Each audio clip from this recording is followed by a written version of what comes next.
Do you think you really understand this enemy well enough to defeat them and to protect the homeland? All right, so this is another variation on the same question. Let me try it one last time.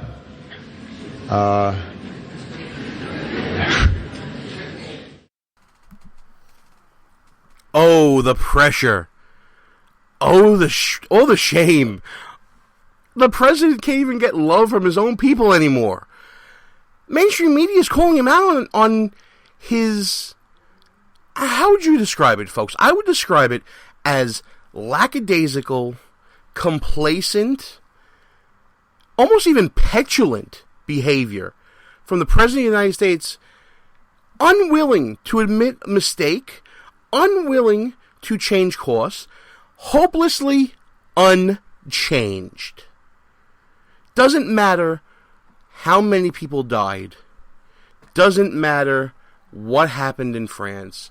We are doing the right thing. And if one of my critics, he was more concerned about his critics, folks, than he was about examining his strategy with the media. And if one of you people think that you have a better idea, I want to hear it.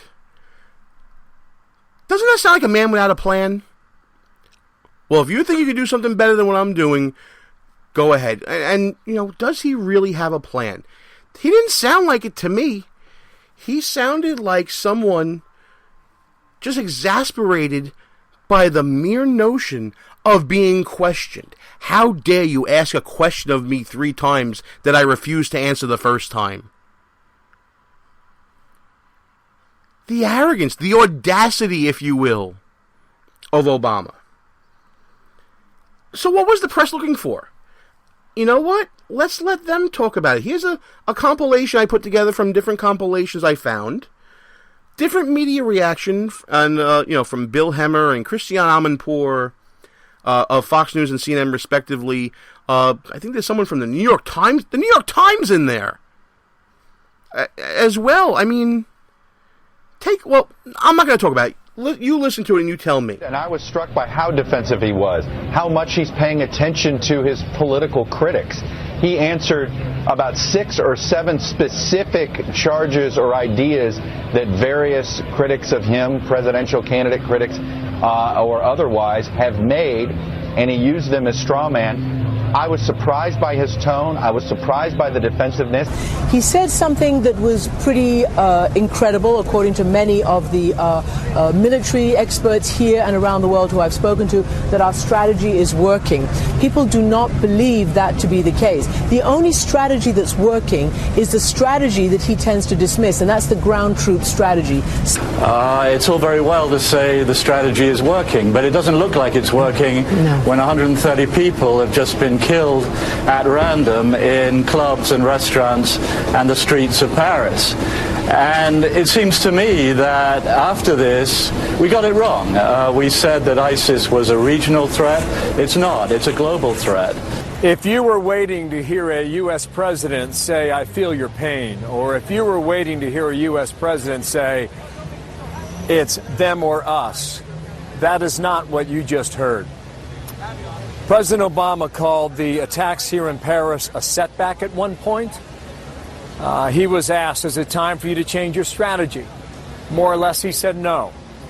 Have you underestimated the abilities of ISIS? More or less, he said no. Do you understand how to defeat ISIS? His response, this is a variation of the same question. President Obama has made it quite clear in that Q&A that lasted more than 45 minutes that he has accepted there are evils in this world and evils in places like Paris, France. And this is something that we all must face today. It's a reality in which the world we live. If you're at home wondering with your own set of anger and your own set of fears about what could happen next, you are not alone, because that's precisely what you feel here in Paris, France. And if you're waiting for clarification on your feelings through that Q&A, you weren't going to get it. The president's strategy, as stated over the weekend, continues as is. And if Bill Hemmer didn't just put it all out there for you, let me do it again for you. The death of over 100 people throughout Paris was a setback. That setback will not change the course of American policy as it pertains to ISIL, whatever they're called now. House and Bill Hemmer put it out there. There's an unsettled feeling out there in the world, in America, of what are we going to do? What's next? We need a response. And I'm not talking about a beating of the chest, we're going to go out and bomb them back to the Stone Age response, but a consideration of at least putting soldiers on the ground. How about that? As Christiane Amanpour brought up in that clip. Why are we not even considering that? President Obama says he's not considering that because he understands that the responsibility he has when he puts American soldiers' lives in danger.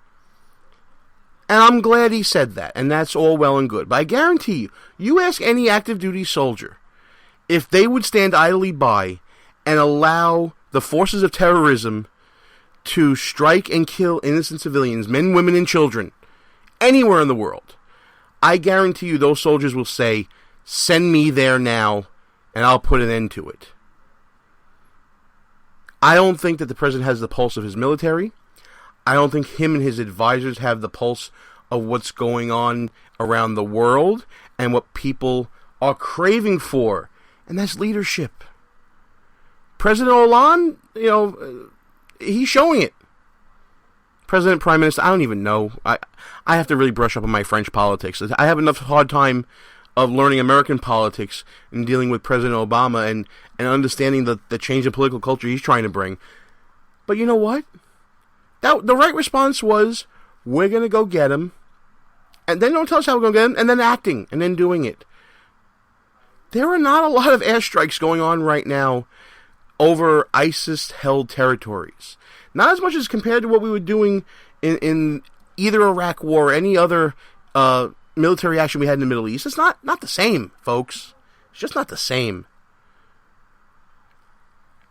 And then to hurt matters more, you get idiots on the left, like the clip I'm about to play you from Juan Williams of Fox News. One of the worst statements I've ever heard coming out of any commentator, pundit, prognosticator, whatever you want to call them, in response to the palpable feeling of everyone out there that we must respond when evil rears its ugly head and takes innocent lives. But listen to Juan Williams' reaction here, and I'm so glad that, the gang on the 5, where this clip comes from, actually step up and challenge him in a very forceful way. Take a listen.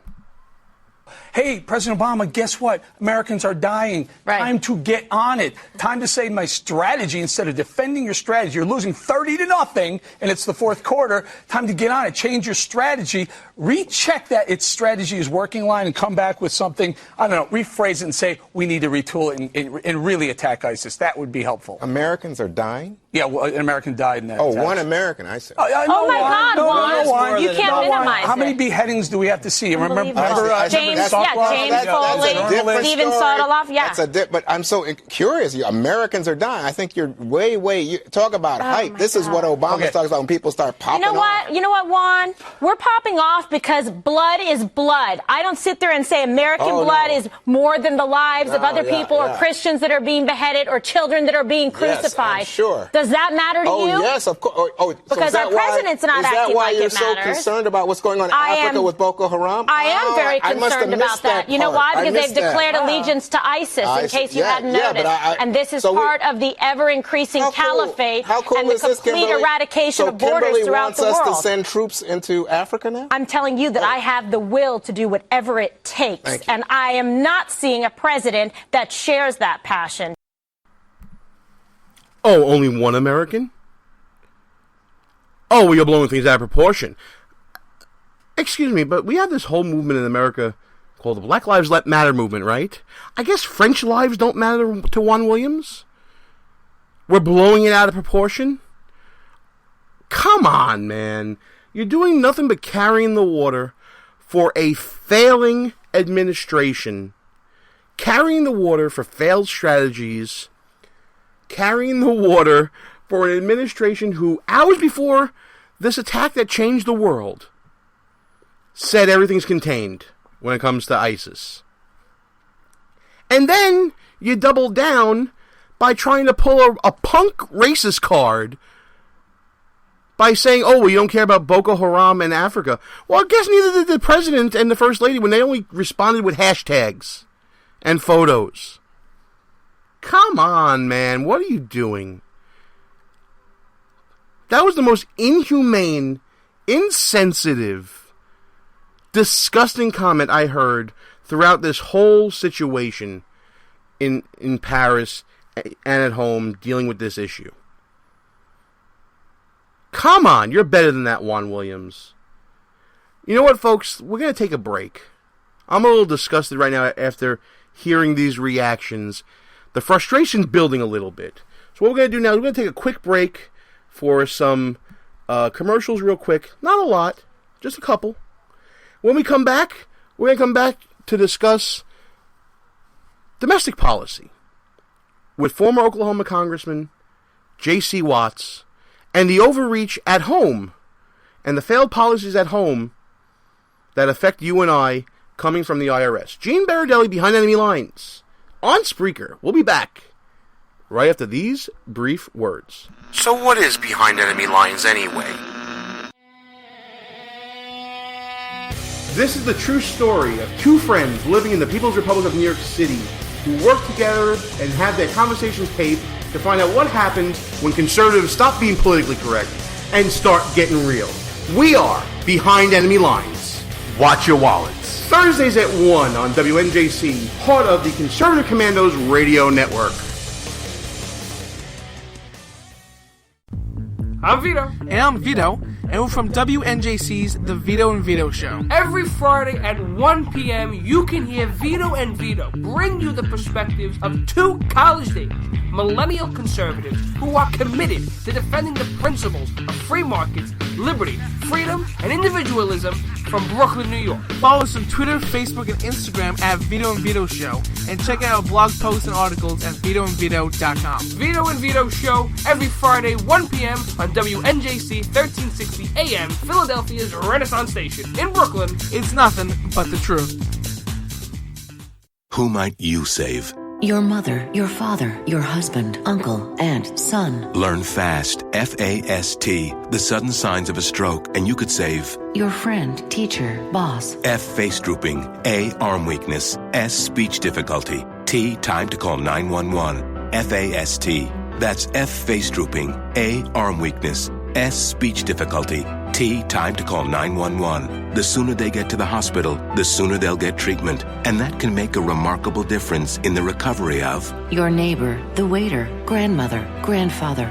So learn FAST, the sudden signs of a stroke, then pass it on, because you never know who might save you.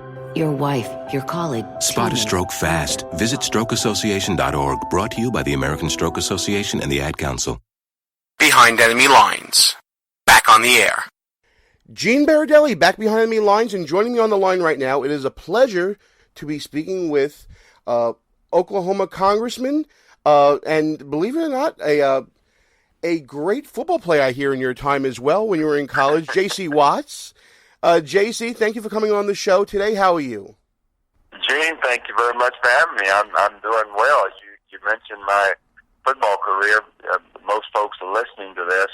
If they don't have gray hair, they probably don't remember my football career. You have to have either gray hairs or no hair to remember my football career. So I'm working on more issues today on the economic side of the equation. But nevertheless, I'm delighted to be with you and appreciate you pointing to a little bit of my life in the football arena. Absolutely. So listen, the main reason we're talking right now is because you are currently working to try to get the Fair Treatment for All Gifts Act passed. Why don't you explain to people what that is and Tell everyone why this is so necessary and important to discuss right now.